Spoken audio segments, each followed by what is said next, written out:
All right. From the sniper's hide to the written page, Jon Daly has spent his life mastering precision, both in combat and in storytelling. Today, we're going to get into the mindset of a Marine sniper, the lessons from special operations, and how mental toughness is forged through movement, discipline, and embracing discomfort. Raw, uncut, and unapologetic. Welcome to Men Talking Mindfulness. Our guest today is Jon Daly, a former Marine sniper and special operations leader with over 20 years of service, including tours in Afghanistan and Iraq. Part of Detachment One, he helped lay the groundwork for MARSOC. After retiring, he earned an MFA in creative writing and shares insights on resilience through his newsletters Walking Point and RTFU, for Ruck the Fuck Up. And he's the author of Tough, Rugged Bastards, exploring the raw realities of Marine special operations. Jon, welcome to the show. Thanks for joining us, brother. Hey, John, Will, thanks for having me. We're excited about this. And Will, good to see you, my friend. It's been a while since we've actually recorded. I think we took a week off. So here we are. Oh, we did. Well, it's good to be back, Jon. I mean, I have two Johns here today, everybody. So I'm going to try to not fuck this up, as little as possible. So Mr. Jon Daly, thank you for coming today. Thanks. We're going to do a one breath practice, but just a reminder, hey, we have a 9-week live meditation course coming up on April 27th. So check that out. Get your head clear, develop the discipline of meditation so you can just be more badass in all aspects of your life is basically what the program does for people. So let's just do our one breath grounding practice. So maybe close the eyes or not, or just exhale the breath all the way out. Feel your feet down deep into the ground. Take one big belly giant breath in. Just hold it a little bit at the top and let it go nice and slow. All right. Great to be here with you, gentlemen. Let's jump right in. Jon, Mr. McCaskill, if you will. I think you should call me Commander. Commander McCaskill through the rest of this episode. Yes, Commander. Okay, Commander, and Commander, please take it away. Okay, I'm just fucking with you. And for our episode, if you're wondering why, or sorry, for our audience, if you're wondering why we're laughing so much, like I read the intro and totally fucked it up, and so we're resetting. So here we are. Hey, but Jon, the other Jon, clearly not myself. Hey, you spent 20 years, man, 20 years in the Marines, and a good portion of that was as a sniper and special operations leader. For you, what do you consider some of the biggest lessons that experience taught you about resilience and discipline? Wow, that's a big question. We'll just fill up the rest of the show talking, Jon. Exactly.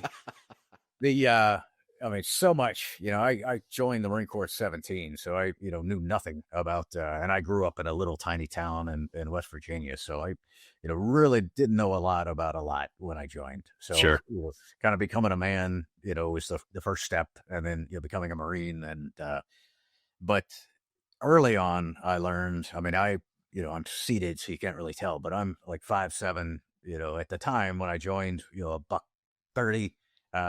Oh my God. Not really, not really Marine Corps, what you would imagine as a Marine, but I wanted it so bad, and I wanted it so bad for a long time, that, I was,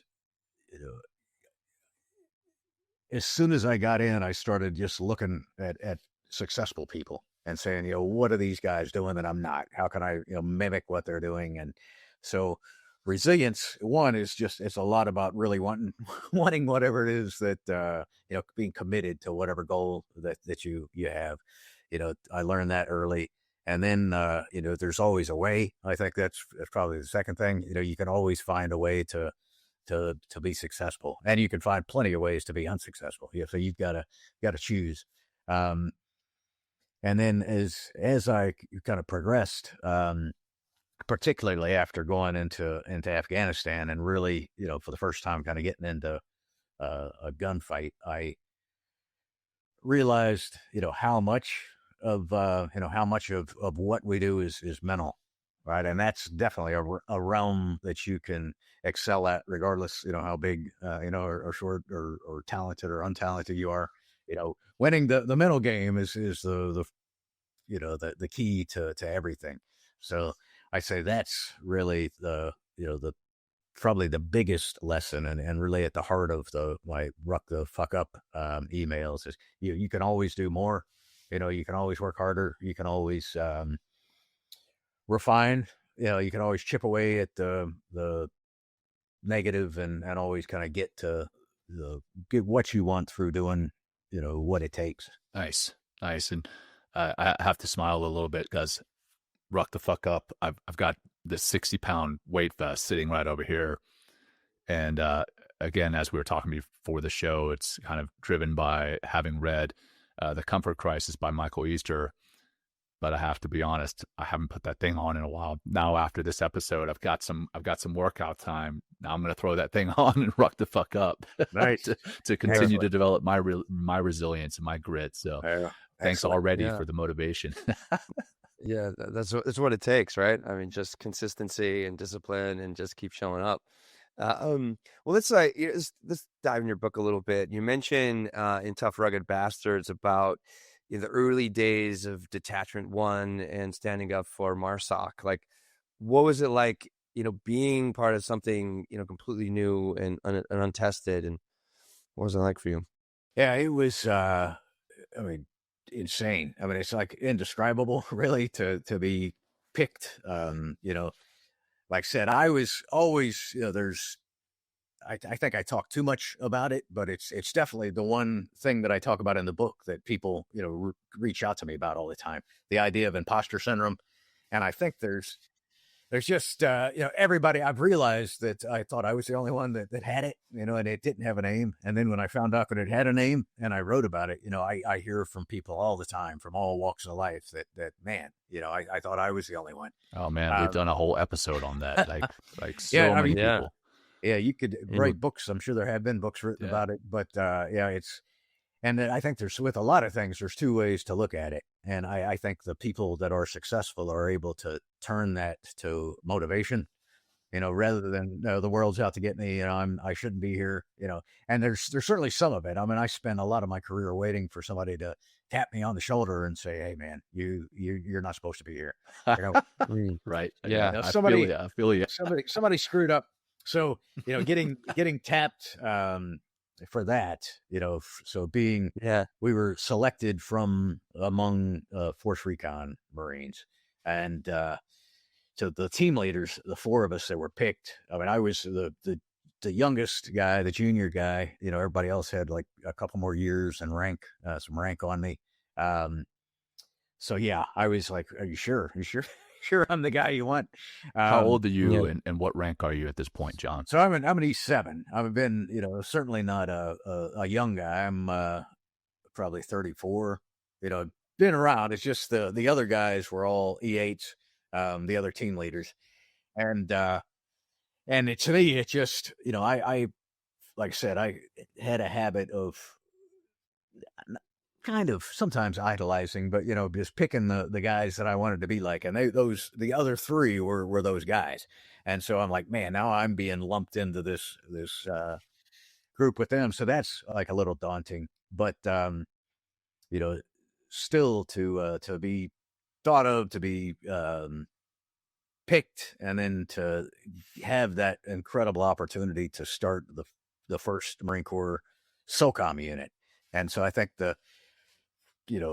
lots of people probably understand, but for the people that don't, the SOCOMs began in 1987, and it was kind of it was a response to the failed Iranian hostage rescue attempt. There was there was a big clusterfuck, really. Yeah, it was. Lots of folks died in that.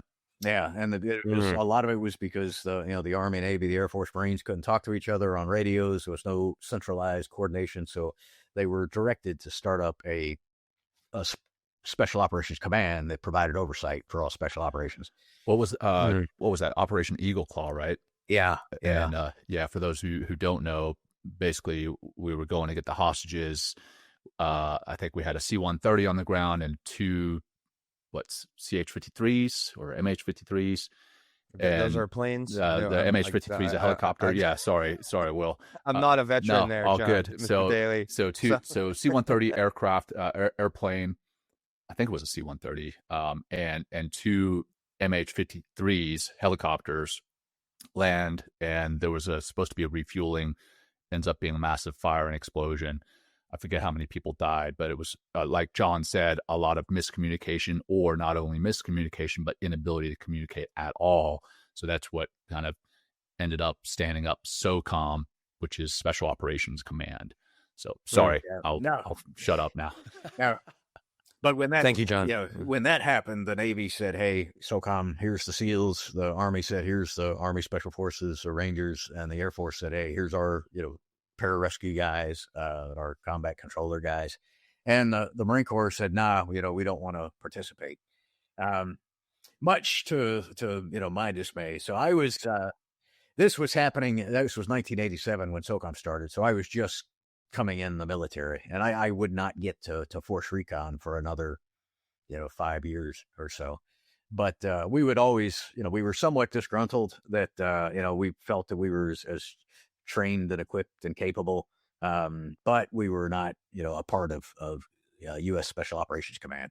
So it wasn't until post 9/11 that the Marine Corps was told, Donald Rumsfeld was the Secretary of Defense, and recognized that there would be a need for more special operations.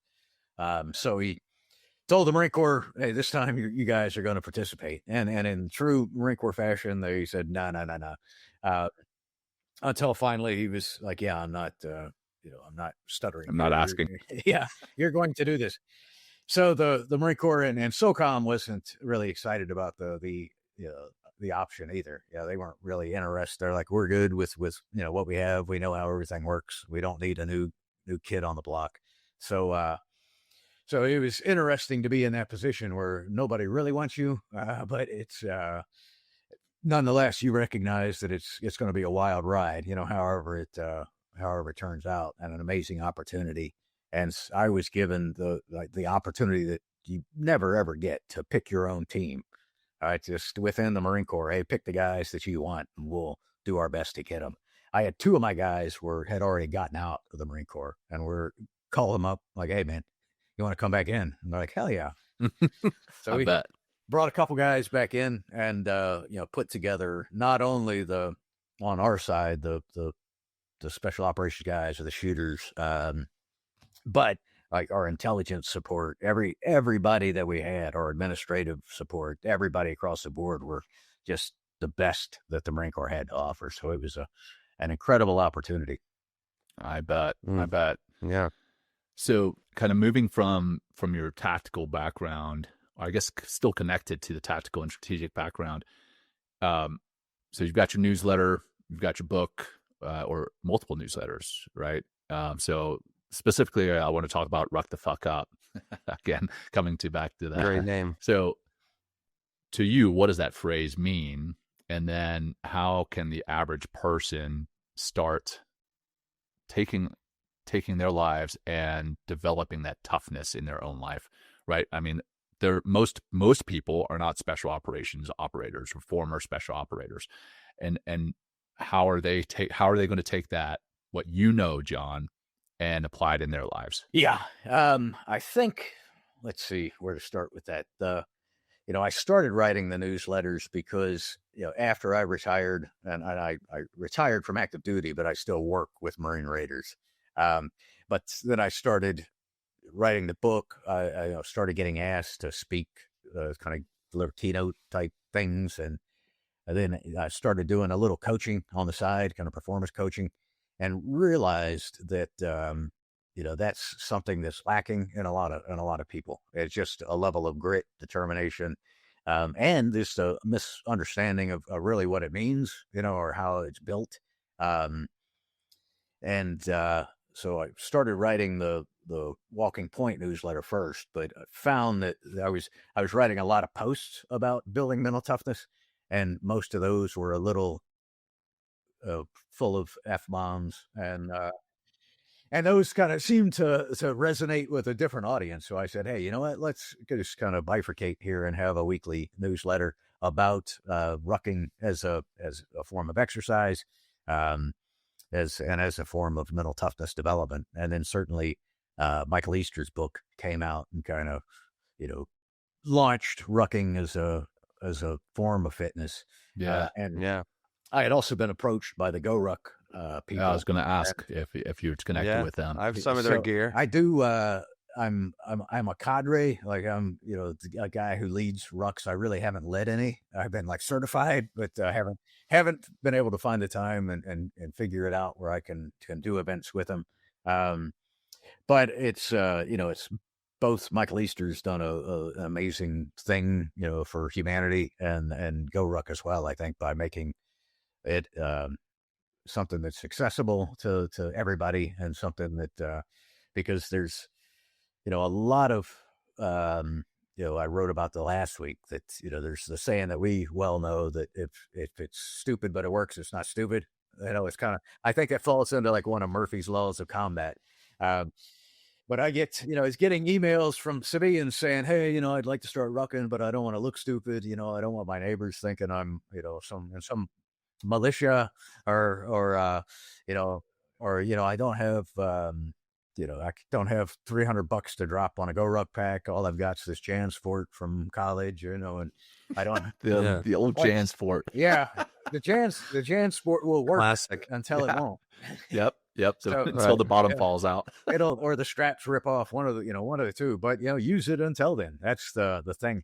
But I think from the kind of standpoint of mental toughness development. So then the newsletter kind of varies. Really, it's not as well thought out sometimes as I'd like it to be. But I view mental toughness, the analogy I always come back to, is a well, and there are absolutely times, in training and everyday life, when you go to the well and there's nothing there, then that, so the only way to continue at that point is to start, get down on your fucking knees and start scratching at the ground, until you can get a sip of water. Yeah. And the thing is that every time you do that, the next time you come back, the well is deeper, the water's clearer, there's and that applies, across realms, right? I mean, I'm a firm believer that if you throw a 50-pound ruck on your back and go until you puke, then, when you have to make a business decision, you're going to be a little more clear-headed, I think, because you're going to have unless it's right after you puke. Well, maybe, yeah. But you're going to say, this is, I've been in really hard situations before, and that's one of the tenets of military training, especially Marine Corps training. The more that you sweat in peace, the less you bleed in war. And the harder things you do, the easier, when you do hard things become easier. Thing that I get hit with a lot and is, people will, say, well, yeah, sure, you can go out and ruck every day or whatever because you were in the military for 20 years and that's what you do. You've got a ton of discipline, and in some cases that's true. Right. But, if I get up early in the morning, go for a ruck, go to the gym, that, over time, I don't have to go to the well for that. One, because it's just what I do. And two, it starts to become something that I need to do. It's something that actually fills the well rather than diminishes it. So when, somebody who's, unaccustomed to exercise or hard work, looks at somebody, else and says, hey, this, how do they have the resilience to do this day after day? One possibility is they just love doing it, right? They love going to the gym. It's not a thing that detracts from them. It's the thing that, replenishes them. So when you, decide that, yes, tomorrow I'm going to get up at 4 a.m. I'm going to go to the gym. I'm going to eat all healthy foods, and I'm going to, you're starting to, scoop, buckets of water out of that well. And then by, sundown, when you finally come home from work, sit down, and then, there's nothing left in the well. And then you go to the refrigerator and you eat everything, drink all the beer. Yeah. And that's to be expected, right? Because you've earned it. Discipline is a finite resource. So you've got to, Right. Yeah. Well, talk to us more about rucking. Like, I'm familiar with it. Some other people might not be familiar with it. Why is it such a great, and easy discipline? How does it help us develop, more of that mental toughness? Just for my own, like we had Remy Adeleke here on the show like a couple years ago, and we asked him a simple question of, what do you do to challenge yourself on a regular basis? And he goes, I got on the treadmill. I go like 15% incline at 4.2 miles an hour. And I just walk. I just hump the whole time. Just walk, walk, walk, walk, walk. I've been doing that practice for at least 2, Yeah, 3, you've 4 been doing times a it ever week since for we a had couple of years. Remy. I know. And Yeah. it is like, man, it is like it is its own meditation, its own moving meditation. But take us through like, the aspects of rucking, just so maybe people want to try this, and what to look out for, maybe equipment to buy, and then kind of dive into like why it's such a great tool for mental discipline and mental toughness. Absolutely. So yeah, equipment. I always tell people you can start with what you have, and then figure out what's not what's not working, or what you want new or better. But for the most part, if you have a pair of tennis shoes, running shoes, any kind of supportive footwear, will be fine. And for, like I said, for a ruck, military surplus rucks are great. Although they're becoming like a hot commodity now, so and tougher to Alice pack. That's just a different type of backpack. Is that all Yeah, it is? Like it's just got a like a rucksack? metal frame. It's the old Oh, school military backpack essentially. okay. Well, Well, I've still got my old one.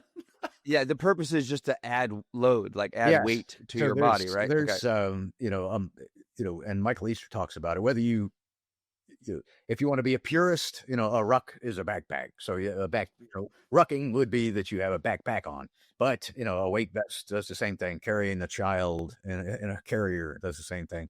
Putting a medicine ball on your shoulder. I mean, just carrying a load. And the reason is that as soon as you do that, you're combining cardio and strength development, weightlifting essentially, right? You're you're moving under a load. And so you really double the benefit of the workout. You're starting to and there's obviously things that you can add. You can start do some squats with your pack on, and now that's something additional. But and then you just walk, right? If you preferably a little further than you think reasonable, a little. And there's really when you kind of have three levers to pull on. You can go farther than you have before, you can go faster, or you can carry more weight. And so it's always adjustable. And it's it's great because if I wanted to go out with my wife, I might have 60 pounds, she might have 10. It doesn't matter. If we're aligned that way, we can move at the same distance, the same time. And or maybe she's stronger than me and she's carrying more. That I wouldn't admit that. My wife probably is stronger than me. But the one thing that happens, and it's just like with the treadmill, is in my assessment, is when you reach a point where you have to let go of all of the shit in your head, at a certain speed or elevation or distance, you can't ruminate on anything else, right? You can only focus on maintaining that pace or that going up that hill, and that's the point where I feel that's when I consider myself to be in a moving meditation. I'm just not, although I try a lot, I have a very difficult time with seated meditation. I mean, there's just too much shit going on in my head. And I know that proves that I need it all the more, but that way I get to kind of knock out two birds with one stone. Get to get a workout in and got to clear my head. That moving meditation, I know a lot of people when they work out, they want to pop some headphones in, jam to their favorite music. Are you out there with nothing? You've just got your ruck and you're moving and kind of being in that moment. It's like that's the moving meditation for you. Or are you jamming to some music? No, I don't. I used to until really, I guess COVID kind of put an end to it. But when I retired from the military, I got into running long distance races, like 100-mile across states and things like that. And at times I would listen to music, but music won't last that long. Your iPod won't last that long. So I really, learned to get comfortable with silence. And I go through, it's certainly like a kind of a stepping stone. When I start walking, it's a lot of stuff going on. And some of that's beneficial. There's times when I, use a ruck in the morning to think through a problem. There are times when I ruck with somebody else and I use that to catch up with them, talk with them.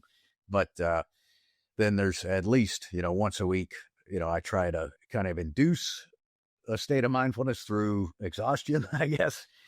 And then I do a ruck on Sunday mornings. Usually I kind of jokingly say it's like my church, but it's, there's a nature trail that I've probably every Sunday morning if I've been in town for the last 5 years. It's just a series of loops that I go and walk, and those just try to more kind of traditional, just like focus on, my footsteps, focus on the breathing, focus on, and, to let everything else go and try to reach a meditative state without, having to puke. So Yeah. So you're essentially getting, like you said, 2 for 1, right? You're getting the meditation Yeah. and you're getting the exercise. But Yeah. I would say, and this is from my just hearing you speak, you're also dumping some of the shit that's up here in your mind, Right. maybe even manifesting in your body as tension or anxiety or whatever. You're dumping some of that, even though you're adding a load, right? You're adding a physical load, but you're dumping this mental and emotional load. And simultaneously, you're also developing that mental toughness. So it's like you said, it's the 2 birds with 1 stone. No question there, but I was just in my mind, I was like, oh, that's kind of cool. You're adding to your load physically, but you're reducing your mental and emotional load. And I just wanted to bring that to the attention of the audience. Yeah. It's kind of, and I kind of know a lot of times I'll walk the exact same path, week after week, day after day, and learn to be good with that, learn to not get bored by that, I think is a thing. But yeah, there's kind of the moving into the maybe the first mile or so where you're just kind of letting everything swirl. And then at a point, or at a certain speed or at a certain elevation, those things start to, you can't, there's not room for them. And they start to kind of fall away, as you start breathing heavier, you start, trying to maintain a pace. So it's, it kind of definitely goes through a process with each iteration. Yeah. It's like that classic book, The Things They Carried. Isn't that about, if I remember correctly, that's isn't that about a Marine platoon or something? And then it's not about what they're physically carrying, but it's about everything else they're carrying. So It's Tim O'Brien, who's an Army. That's right. Guy. Oh, that's right. Yes. And I saw him speak. He talks about both, and that's what's like a classic of, actually in my book, I quote him once, and I kind of have a little homage to that idea that there's like the physical things that we carry, and then there's, the mental things, and all the baggage that we have with us. There's a reason they call it that, right?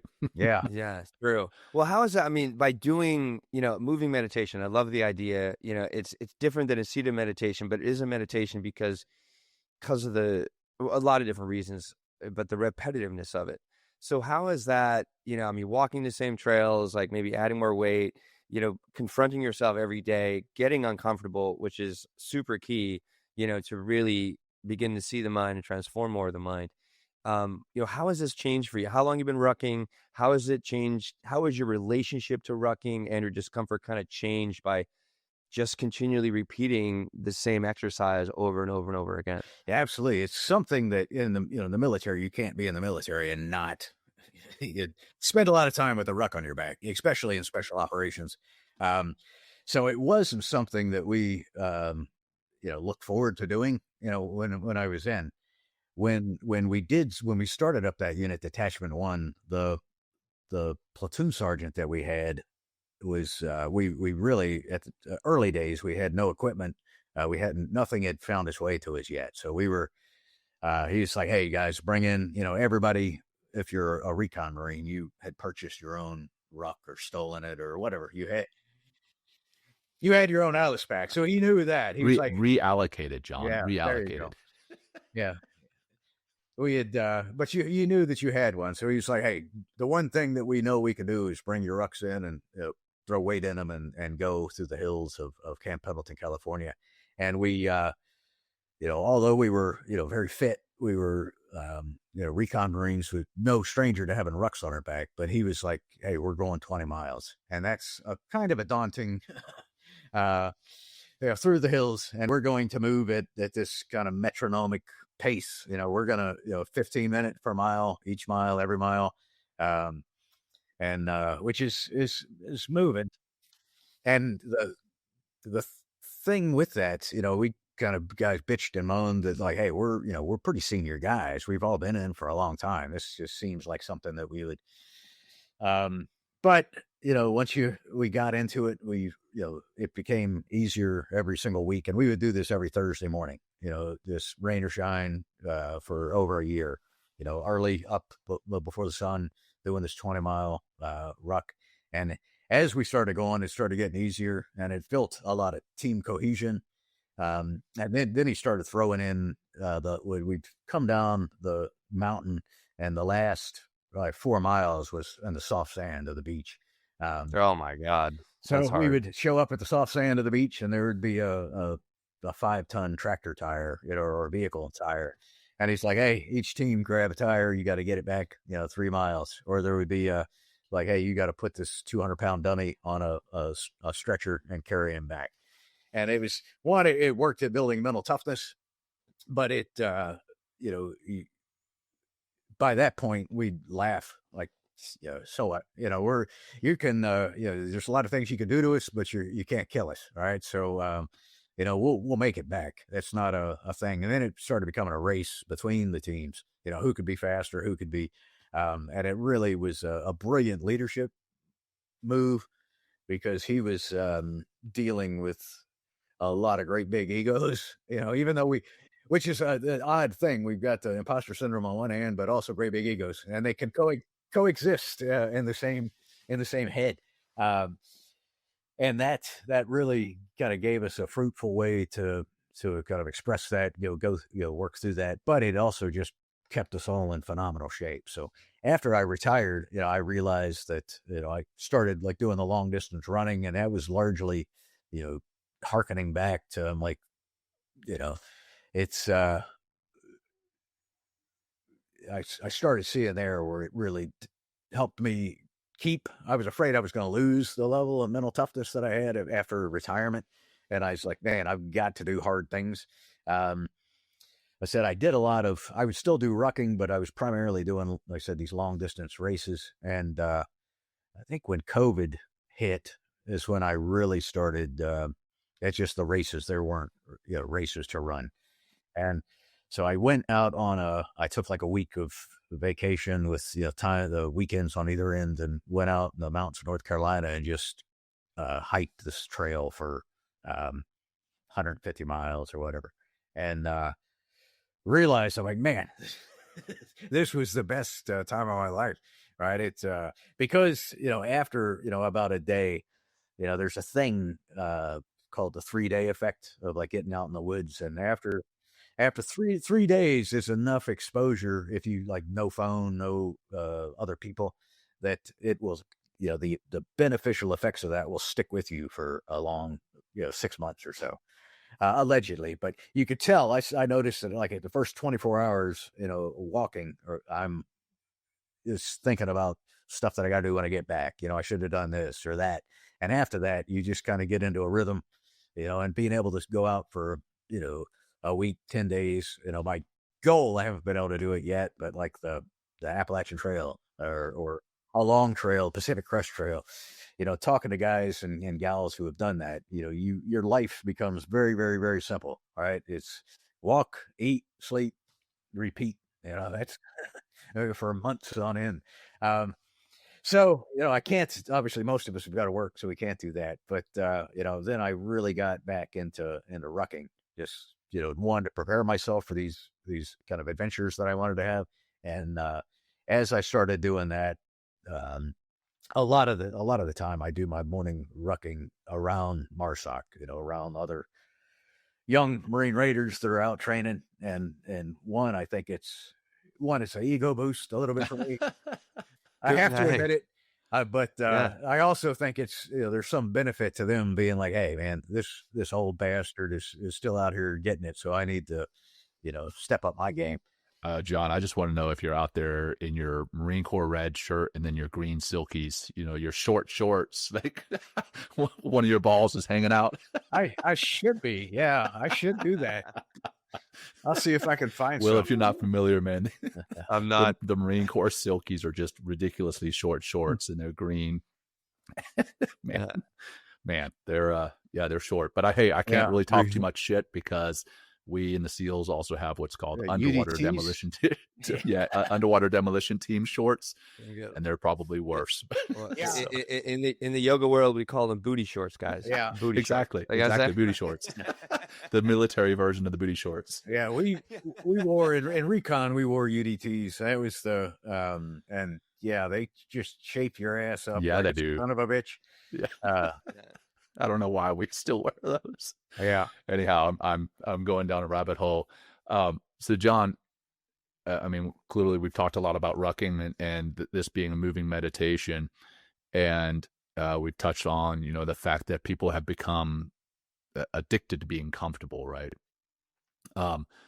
What do you think is today's modern like the biggest killer of mental toughness, or maybe what's the biggest comfort that people are going after, if there is one?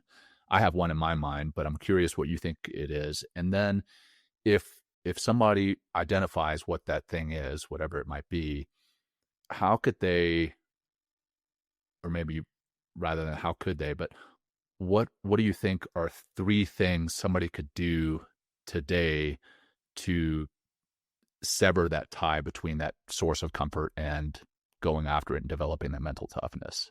Yeah. I don't know if there's one big thing. I mean, certainly phones. Phones. That's mine right here. But I think, and I complain about them all the time. But I still, it's very hard to distance yourself from it, right? Just, especially when you're in I mean, I write newsletters that That's are how you make your living, right? Yeah. To a certain extent. So it's tough. But I think, one of the things that Michael Easter talks, kind of really well about it in his book, that, we were born, or we were as creatures, it's not really up until the last, 100 or so years where, we now live at 75 degrees. We're not, if we're cold, we'll do something about it. If we're hot, we'll do something about it. We never have to be displeased. We don't have to eat food that we don't necessarily like because we're starving. We don't have to, watch a TV show that we don't like because John, 5,000. I wasn't even reading it.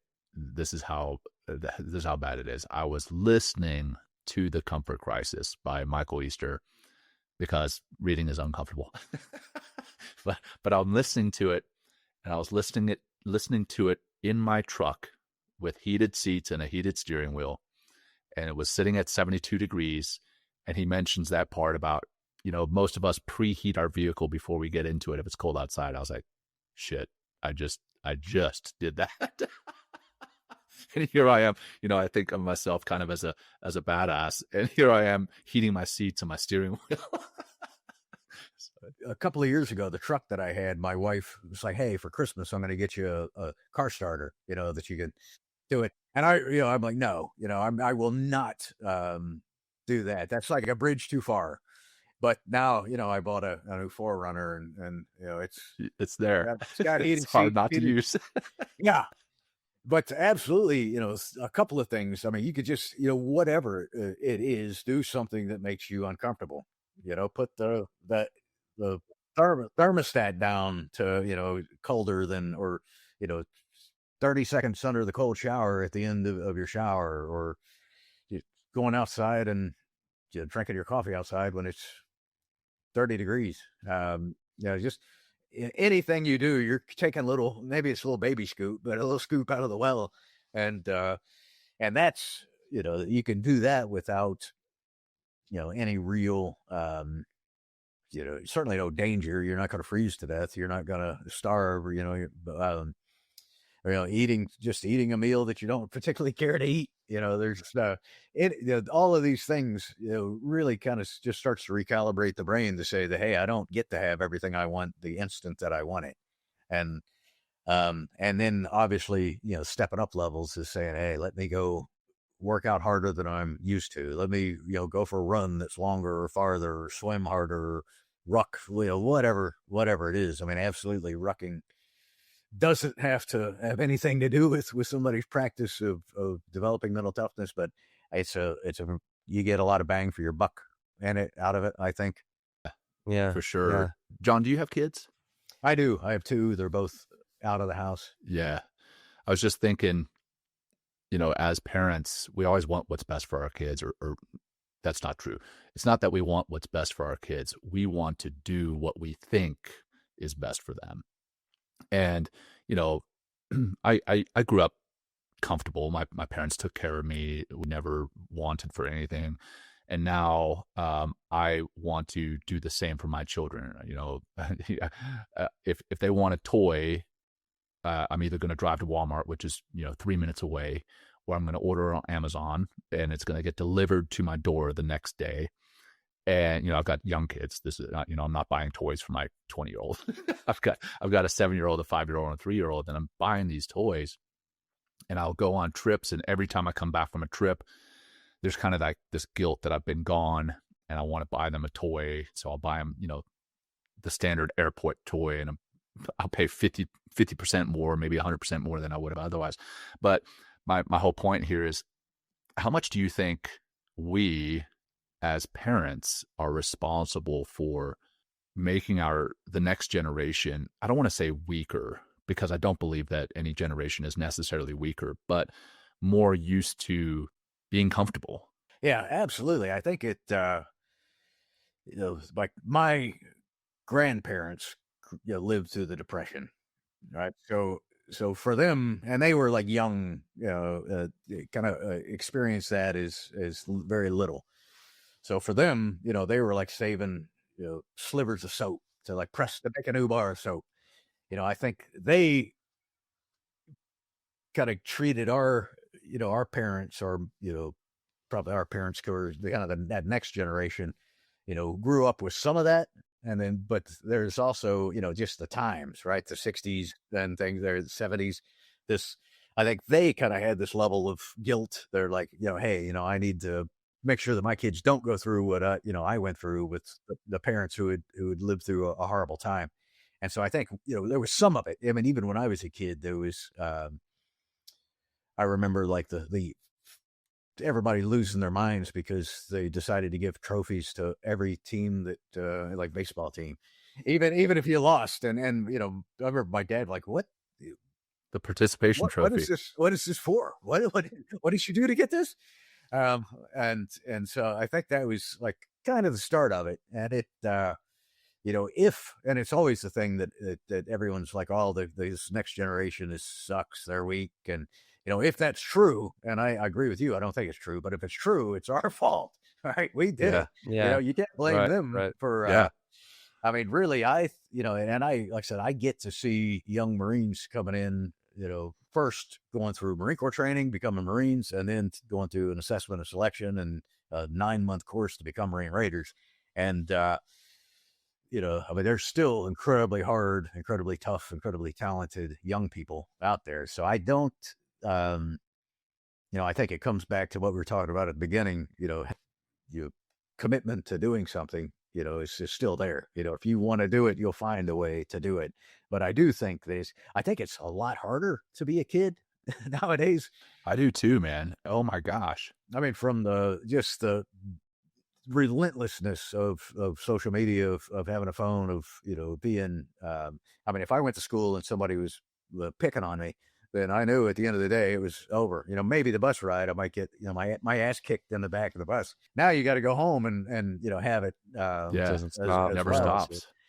So or vice versa, right? Like like some of the shit and shenanigans that that I did as a kid, if phones were around and that had been on YouTube, like, Oh yeah. I mean, come on, the life that these kids are living, I don't think we, as Gen X or even more senior millennials, give the younger kids credit for. It's an incredibly tough time to be a kid. Yeah. And I mean, they're just, they're, whether they're accustomed to it, I mean, they're natives in it. I think, for us, we weren't, but now we're being like bombarded with all of this stuff. They're growing up being bombarded with all this stuff. So the idea of attention span, like their attention span, it's not short because they are choosing to say, hey, screw you, mom, I don't want to listen. And I mean, maybe there's some of that probably, but I mean, it's short because they've, from the time they could walk, they had a phone in their hand and they've been, inundated with TikTok videos. So it's tough to blame them, but I do think that that also doesn't mean that, we shouldn't try to do something about it. And I think, is one, the greatest thing that we could do is get your ass outside, and do something. Put your damn phone away, do something outside, ride a bike, go for a hike, go fishing, walk the fuck around. I don't know, play hide and seek, something that's, yeah, right. Remember Go those back to days? what we did, man. yeah. Yeah. Make something up, or literally just be bored. Like I clearly I love my kids, but my 7-year-old, she complains about being bored all the time. I'm like, good, you got to be bored. Like, embrace that. Like, there's goodness in being bored. Like, so much creativity comes from being bored. Yeah, Like, absolutely. I wish Especially as sometimes kids, I had the opportunity to be bored. Right? Yeah, and I Right. just the ability to sit at a waiting room for a prescription or something and just sit there and wait. And I try to do that, Without but, your phone. yeah, and it's inevitably, 5 times out of 10, I'll like, well, I could use this time to do something productive. Yeah. But when you don't, then boom, these flashes of insight, start to, because you can't, have those epiphanies or aha moments, when your head's already full of nonsense, right? Even if that nonsense is important nonsense. Right. We had a Dr. Audra Horney on here a couple of weeks ago, and she was speaking about men and their mental health and their desire, non-desire rather, their reticence, if you will, to go and seek therapy. And she says, when she talks to men, she's like, how often are you disconnected? And and by disconnected, she doesn't just mean from your phone, but you're constantly doing something, right? From when you wake up in the morning, a lot of us are on our phones, or we're listening to a podcast while we're driving. Now, if you're listening to Men Talking Mindfulness, I applaud you. Keep listening. Of course. Exactly. But we're always thinking, hey, what can I be doing? Or rather, even more importantly, what should I be doing in this time? And we'll fill it up. We rarely, if ever, disconnect from doing. I think those times of boredom, or just times of mentally doing less. So like rucking could be boring, if you will, and yes, I guess for most intents and purposes, yes, you're still doing something, but you're not connected to your phone. You're not connected to technology. You're not thinking, what else could I be doing in this moment? Or at least after doing it for a while, start to clear that mind. What are your thoughts on being disconnected more often? Yeah. I guess you've already given a lot of that, but but no, I think it's one of the things I talk about a lot with clients that I work with in coaching is, they're always like, hey, I want to start this new habit or whatever. I want to go to the gym, but I don't have time. Like, all right, there's the like beat down saying that you have the same amount of hours as Einstein and everything else. But Einstein didn't have a phone to contend with. But, imagine if he did. But the thing absolutely is that, every single one of us fills up 24 hours every day. I read a thing recently that the average person spends 2 hours a day on their phone. So, I mean, and that's an average. Average, yeah. And there's certainly, it goes up from there. But, that's, 2 hours that you can, you get a hell of a workout in 2 hours. You can learn a language in 2 hours. There's a lot that you can get done. So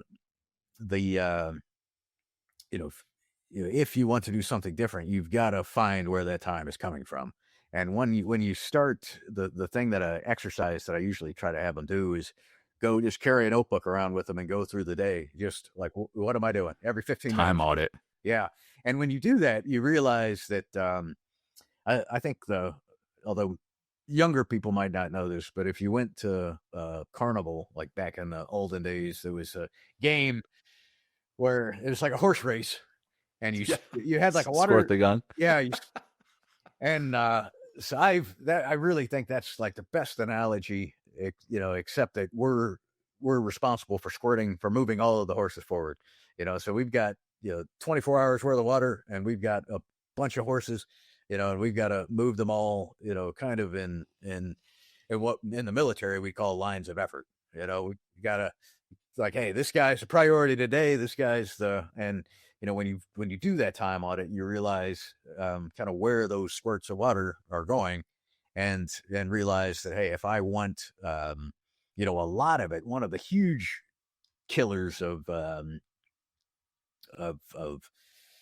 productivity and of a lot of things is our incessant need to try to multitask, and with that same analogy, if you're bouncing back and forth between targets, you're wasting a lot of water.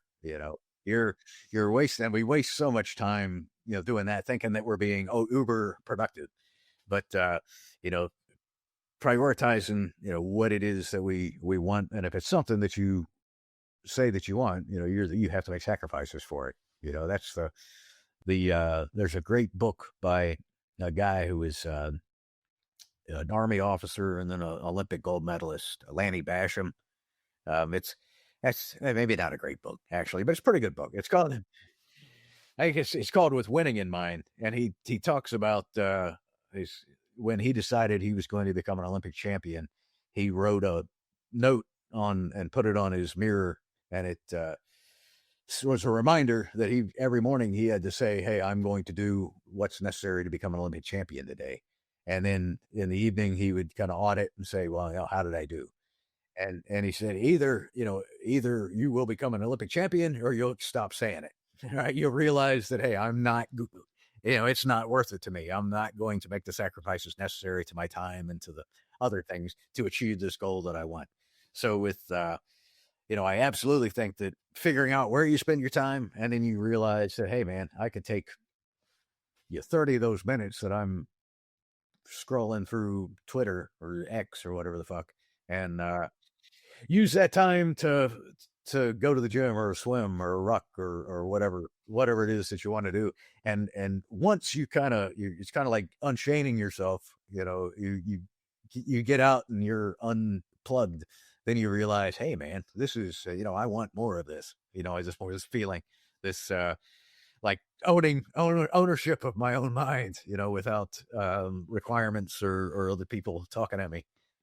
Yeah, well, one thing that really stuck with me as I've begun, and I think we're always developing as a person if you want to. And I think one thing that definitely what social media does, it just puts us in that consumer realm where we're just sitting back and just receiving and consuming information. I read a really great book a long time ago. God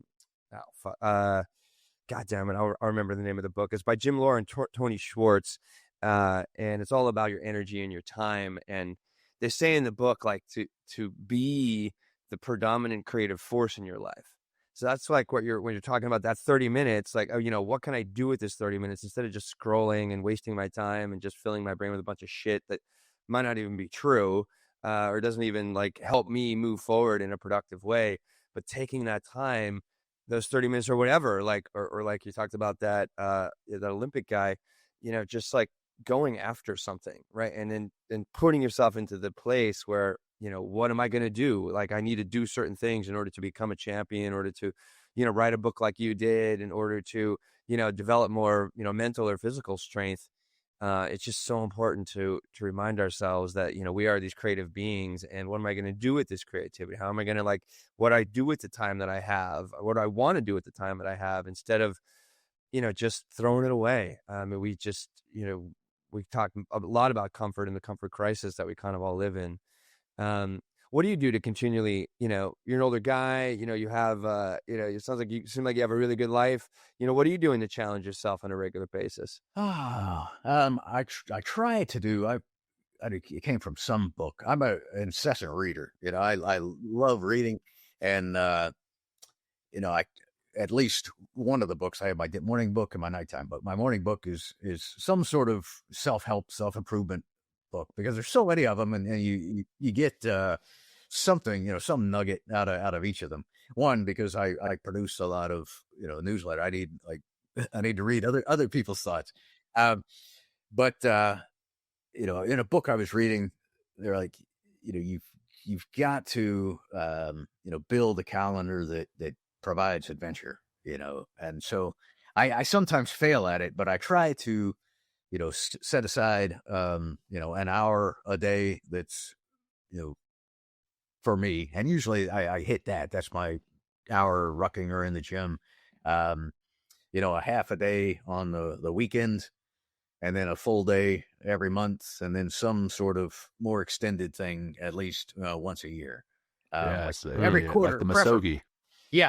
Yeah, something, something really hard. And what I prefer to do for those is go out into the back country alone somewhere and just hike, camp, do whatever, backpack. But I think it's important to set some goals for yourself, because I've turned like 55, and one, I don't feel like it at all. Some, like when I wake up, I feel like it. I just had this rotator cuff repaired, so it's still my knees always hurt, but mentally I feel a lot like I'm sometimes I confuse myself and think I'm still 25, but normally I'm somewhere in the 40, 42 ballpark, and I'm pretty contented with that. But in order to do that, you've got to, have adventures. However you define adventure, if that's like going to flea markets on Saturday, or if that's, fly fishing or whatever it is. That's what my wife says. She's a big fly fisher woman. Yeah. She went fishing all day yesterday, and she came back a completely different, way more relaxed person. One, I can't fly fish, but that's I mean, watching somebody fly fish is a meditative thing. Right? Oh, absolutely. I can only imagine. That's a moving meditation. Yeah, exactly. Yeah, that's the adventure calendar. I've got this big ass calendar on my wall, just from Jesse Itzler, and I've got little goals along the way, and then I've got the Mascogi, and Will's aware of this. My Mascogi this year is a big physique competition in August, and then Will and I both have a Spartan race in October that we're training for. So we've got our challenges, but we've got many challenges along the way too.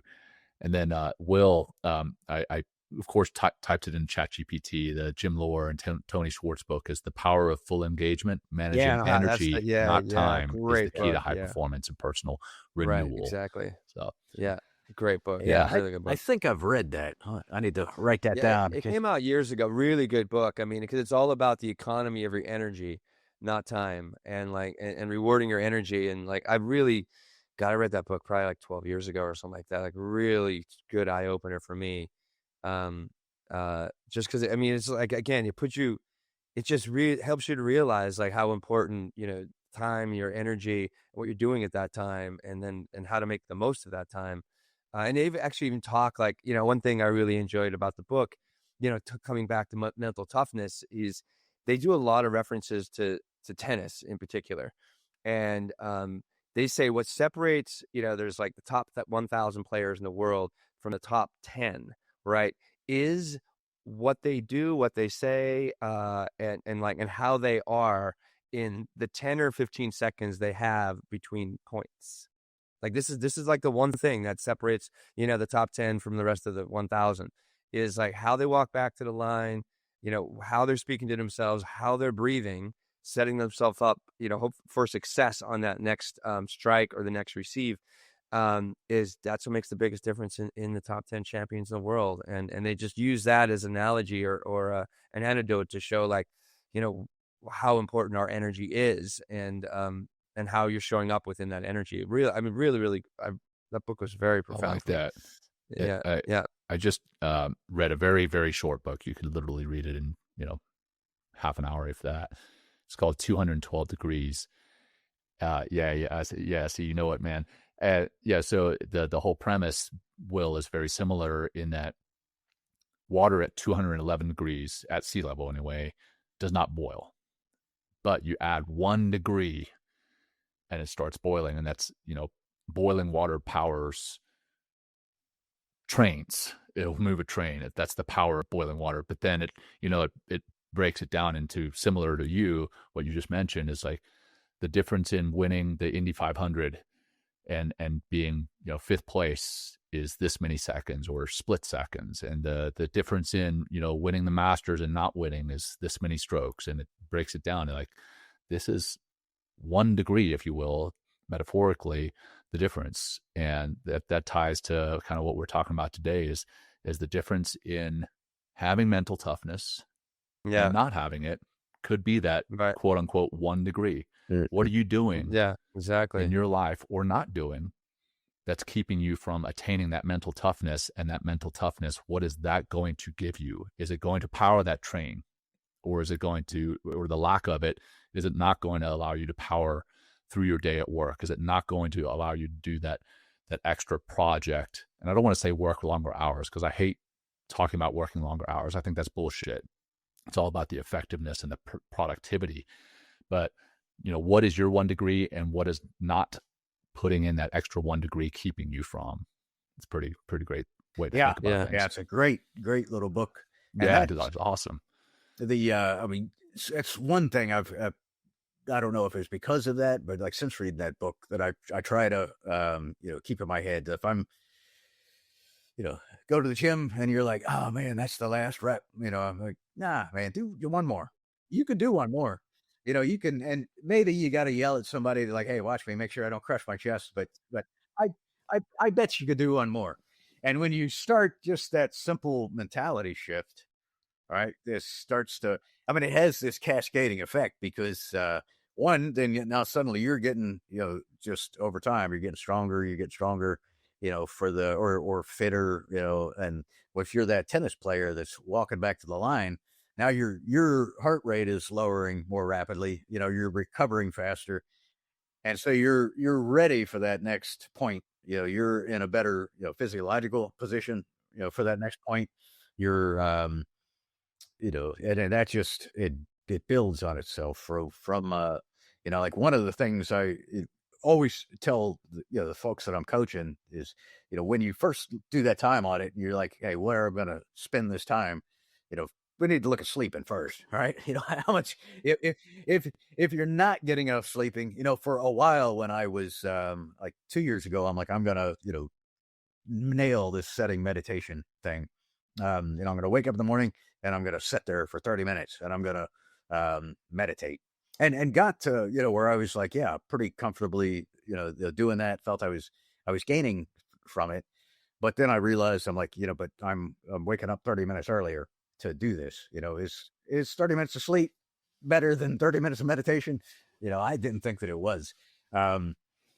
So, if you're not feeling the machine, right, or resting the machine, allowing the machine to recover, then anything else that you do is not going to have the maximum, output. Yeah. I feel you got to fuck with yourself. You really got to fuck with yourself. No, I mean, you do. You really do. Like, when when I started doing that, my own version of ruck, I live in New York City, John. So it's like, it's tough to get out.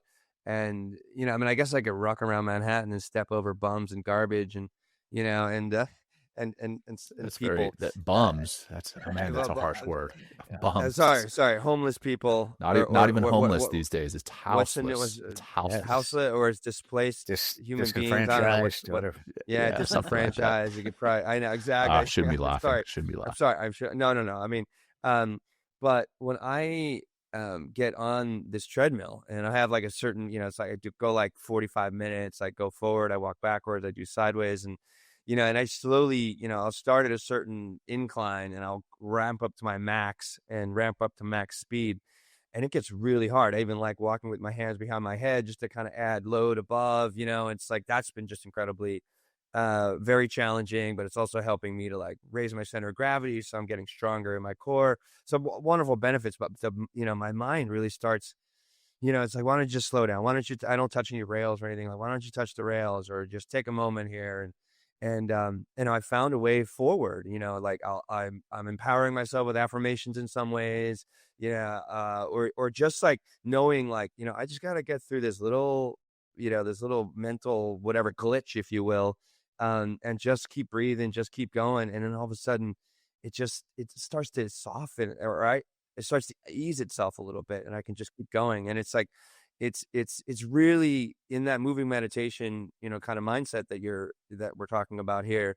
It just, become more resourceful. My well gets deeper and gets fuller because when things get more challenging out there, whatever it is, whether it's in, with the podcast or, some other aspect of my life, I'm like, well, I have the ability, I have the resilience that I've been developing because I'm putting myself in those difficult situations, to really pull through and just whatever the results are or what they're going to be. But like, I know I can hang in the arena, and not just like push myself out. So, what's the saying? It's like, do easy things, have a hard life, do hard things, have an easier life. And, I think I think a good, like almost closing message for our audience here, because it's like, this is really what it takes. And, and rucking is something, I love what you're bringing to the conversation here, Jon. Rucking is something that is so easy. Get a weighted vest, throw a backpack on, throw 20, 30, 40, 50 pounds on, and just get out there, and, work your muscles, work your mind, work your cardiovascular strength, develop your lungs. And how is that going to serve you? Like going forward, if you have like this really strong, body and a stronger mind and just become more capable.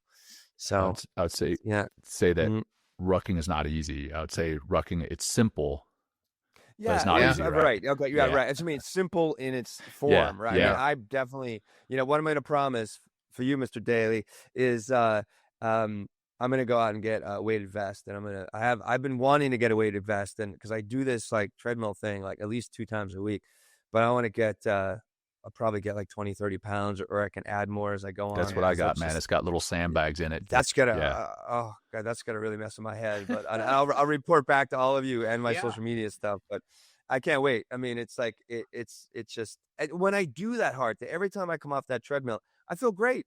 Like I'm just like, I did that. I'm all full of sweat. Like, I just like, what else can I do for that day, or what else can I do tomorrow? If I can put myself through that, through that, crucible, if you will, for a little bit of time. So Absolutely. Yeah, that's I think the key is when and if you don't know, I mean, we're kind of telling you that, when you do something hard at the end of it, you're going to be like, man, I'm really glad I did that. I feel better, especially for me in the morning. I do all my workouts in the morning, and man, I've knocked out the hardest thing for the day already. It's done.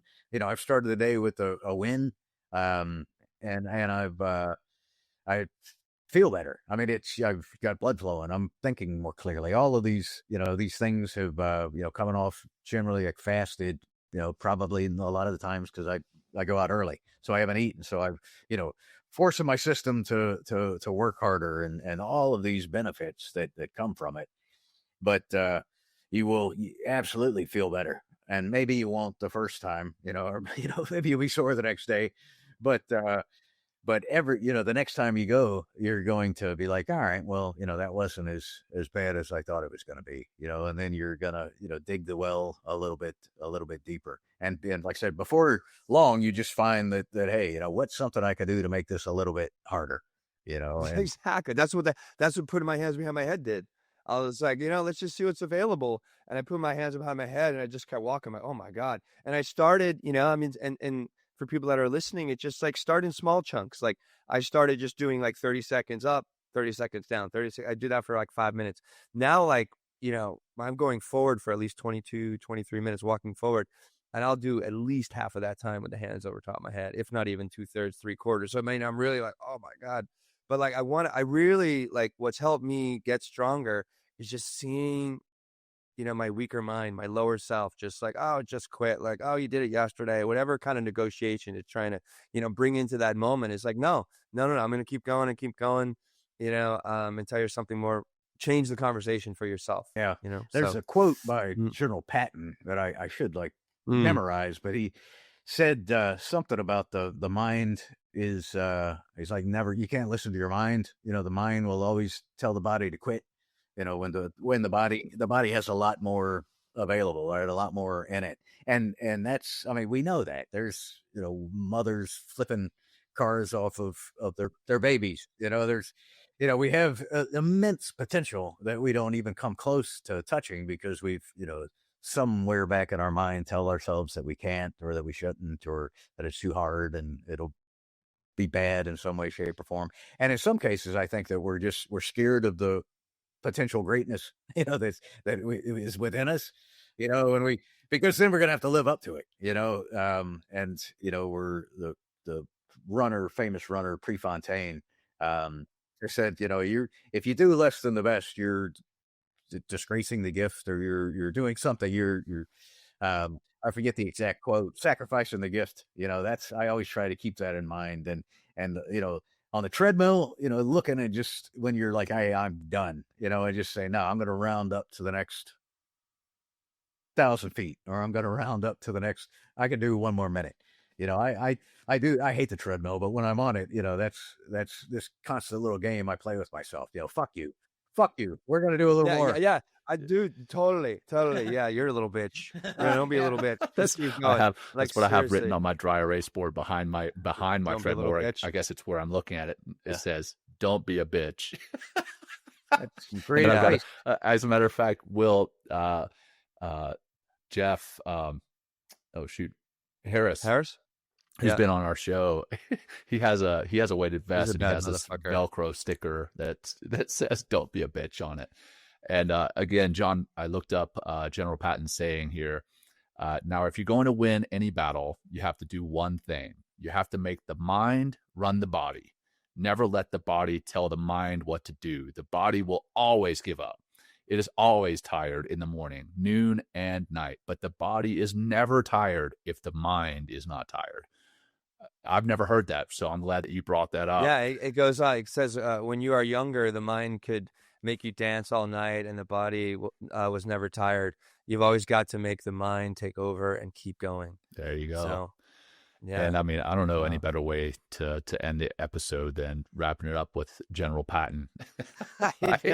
Right. Throw that in your next book. What's the other one? John. What's one of his other quotes is, no soul ever won a battle by dying for his country. It's something about you got to make the other person die for his.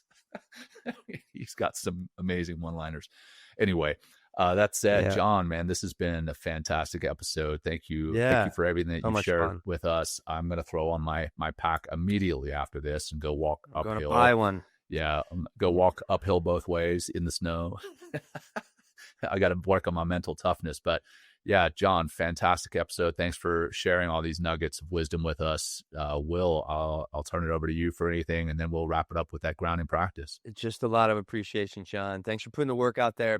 Thank you for waking up more minds, more souls, more bodies with something, something that is simple. Like, it's just simple as rucking. Like, face yourself. I mean, we need stronger bodies in this world in order to have stronger minds, because we're in this, we are in this, we are going through a massive rate of a rapid change right now. And it takes a deep well, it takes a lot of resilience. It takes a lot of mental discipline in order for us to, get together, in order to move through this together and really make a better world for ourselves. And it really starts with getting out, doing some hard shit, facing yourself, and seeing what you're made of. So thank you, John. Awesome. For this conversation thanks for today. having me on. It's been great. And the one thing I'll say is the book, the newsletters, if my website, jadailey.com, that's kind of the one-stop shop people can go to and sign up for those things. And that's Dailey. That is for J.A. Dailey. Yeah, there's about a million ways to spell that, but my way is Dailey. Is the only right way. Yeah. Yeah, and I'll say John is spelled Jon. my way. No. He spells it for our listeners. It's John for him, Jon for me. So Jon, like I said at the beginning, we'd love to give you an opportunity to maybe run us through some box breathing or some type of grounding practice for us, the three of us, and for our audience, if you're still up for it. Yeah, absolutely. I don't know when I learned about box breathing. I know the NSW, the SEALs have been big on it for a while, and it may have been there, but I started realizing the kind of the mind body connection when we were training for that deployment with special operations, and really got into it. And so started, wearing a heart rate monitor and seeing, before going into an assault, before, on the ride to a house, as a box breathing, how could you bring your heart rate down? And it's the same thing as being able to reset when you're walking back for the tennis point, setting the mind. And when that happens, everything that follows after it is good stuff. All right. I'm sure you used it as a sniper too, or at least some form of it, right? Yeah. Bring your heart rate down, your respiratory rate down to shoot, more accurately and more precisely. So, the simplest form, I'll lead a quick couple of rounds of it. Is Thank you. 4 seconds up, hold for 4 seconds, 4 seconds exhale, and then 4 seconds. So let's go. Here we go. Inhale. 1, 2, 3, 4. Hold. 2, 3, 4. Exhale. 2, 3, 4. Hold. 2, 3, 4. Inhale. 2, 3, 4. Hold. 2, 3, 4. Exhale. 2, 3, 4. And hold. 2, 3, 4. Awesome. And I That's try to on. do that a couple times a day, whenever I'm stressed, like even in a meeting, it'll kind of bring the, Heck man, I in my coaching, I tell people to do that before they present or before they go into a meeting, and what a difference that can make for them. Absolutely. I don't know if they've bought in yet, but I sure hope they do. Well, Jon, like we said, this has been awesome. Thank you again. We'll make sure that you get copies of this when it goes out. It should be coming out in the next few weeks. Thank you again. And for our audience for tuning in, thank you. We appreciate it. If you got anything out of this episode and others will get something out of it, please share it far and wide. We appreciate your support. And that's all I've got. Will, over to you, my brother. No, hey, thank everybody for listening. Jon, thank you so much for your time today. And that's a wrap, y'all. That's a wrap. Until next time, take care. Thank you for joining us today. We hope you walk away with some new tools and insights to guide you on your life journey. New episodes are being published every week, so please join us again for some meaningful discussion. For more information, please check out mentalkingmindfulness.com.